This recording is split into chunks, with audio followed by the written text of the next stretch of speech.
Hamas आतंकियों के खिलाफ जंग लड़ रहे इजराइल के पास लगातार हथियार पहुंच रहे हैं। इन हथियारों के बल पर ही इजराइल गाजा में ताबड़तोड़ हमले भी कर रहा है। मिनिस्ट्री ऑफ डिफेंस ने एक ट्वीट में जानकारी दी है कि एक कार्गो प्लेन से उनके पास अमेरिका ने हथियार भेजे हैं। अमेरिका ने इजराइल को बड़ी मात्रा में बख्तरबंद गाड़ियां भेजी हैं।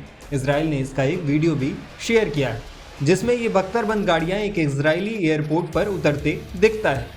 इजराइल की मिनिस्ट्री ऑफ डिफेंस ने बताया कि इन बख्तरबंद गाड़ियों का इस्तेमाल इजरायली डिफेंस फोर्स करेगी। ये गाड़ियां हमास के खिलाफ युद्ध में क्षतिग्रस्त हुए गाड़ियों की जगह लेंगे।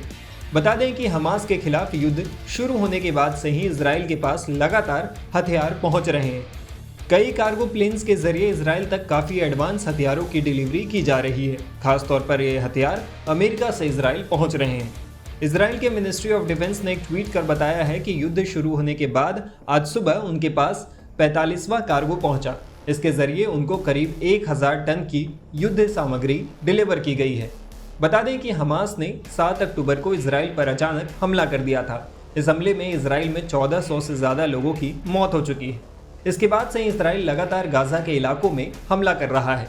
इजराइल ने साफ कर दिया है कि जब तक वो हमास को जड़ से नहीं मिटा लेता तब तक वो शांत बैठने वाला नहीं है।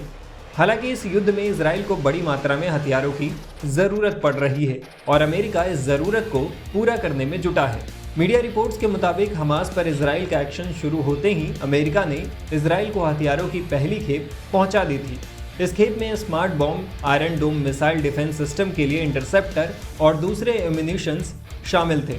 इसके बाद ये सिलसिला आगे बढ़ता चला गया। अमेरिका लगातार इजराइल को हथियारों की आपूर्ति कर रहा है।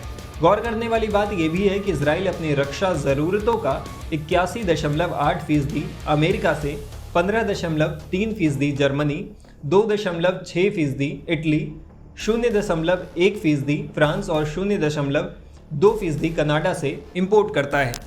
यानी इजराइल अपनी हथियारों की ज़रूरत के लिए पूरी तरह अमेरिका पर निर्भर है और अमेरिका भी इजराइल को निराश नहीं कर रहा है। बताया जा रहा है कि अमेरिकी राष्ट्रपति जो बाइडेन की योजना है कि इजराइल और यूक्रेन के लिए $100 अरब के हथियार देने का अनुरोध अमेरिकी संसद में किया जाए। इसमें $60 अरब यूक्रेन और $14 अरब इजराइल के लिए होगा। इसमें $10 अरब की मानवीय सहायता गाजा के लोगों के लिए भी होगी। इसके अलावा $14 अरब सीमा की सुरक्षा के लिए और $7 अरब हिंद प्रशांत क्षेत्र के लिए होगा। बाइडेन ने कहा कि वो इजराइल और यूक्रेन दोनों को आपातकालीन सैन्य सहायता प्रदान करने के लिए शुक्रवार को संसद में तत्काल बजट अनुरोध भेजने की तैयारी कर रहे हैं। इससे साफ है कि इजराइल को अपने मिशन में अमेरिका का पूरा साथ मिल रहा है। ऐसे में हथियारों की लगातार सप्लाई के दम पर हो सकता है कि इजराइल हमास को पूरी तरह खत्म भी कर दे। टाइम्स नाउ भारत डिजिटल की रिपोर्ट।